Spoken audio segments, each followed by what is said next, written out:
Hindi stories. मैना और चींटी की दोस्ती। एक जंगल में एक छोटी सी चींटी और मैना नाम की चतुर चिड़िया रहती थी। दोनों की गहरी दोस्ती थी और वे अक्सर एक दूसरे की मदद किया करती थी। चींटी मेहनती और धैर्यवान थी, जबकि मैना ऊंचाई से देखने में तेज और समझदार थी।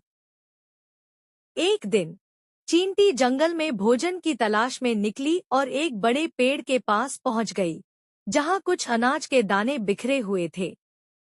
चींटी बहुत खुश हुई और एक एक दाना उठाकर अपने घर की तरफ चल पड़ी। लेकिन तभी उस पर खतरा मंडराने लगा। पास ही एक तेज बहती नदी थी और चींटी उस पार नहीं जा सकती थी।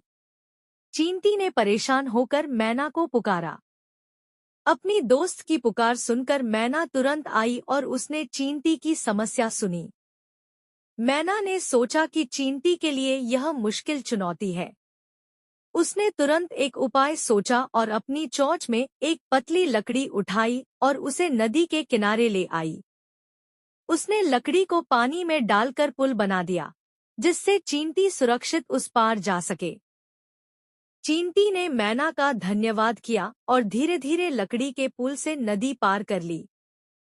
दूसरी तरफ पहुंचने के बाद उसने सभी अनाज के दाने सुरक्षित रख दिए और घर लौट आई। कुछ दिन बाद जंगल में अचानक मूसलाधार बारिश होने लगी। मैना ने देखा कि बारिश के कारण उसके घोंसले में पानी भरने लगा है और उसे डर था कि उसका घोंसला गिर सकता है। उसने सोचा कि वह इस मुश्किल से कैसे निपटे। तभी चींटी को अपनी दोस्त की परेशानी का पता चला। चींटी ने अपने दोस्तों की मदद से कई पत्तियां और घास इकट्ठी की और मिलकर मैना के घोंसले के चारों ओर बाड़ बना दी ताकि पानी उसके घोंसले में न जा सके।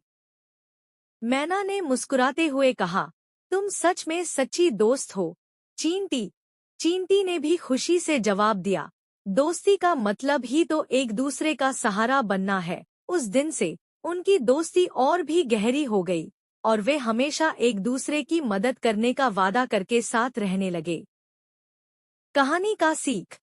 सच्चे दोस्त वही होते हैं जो मुश्किल समय में साथ खड़े रहते हैं।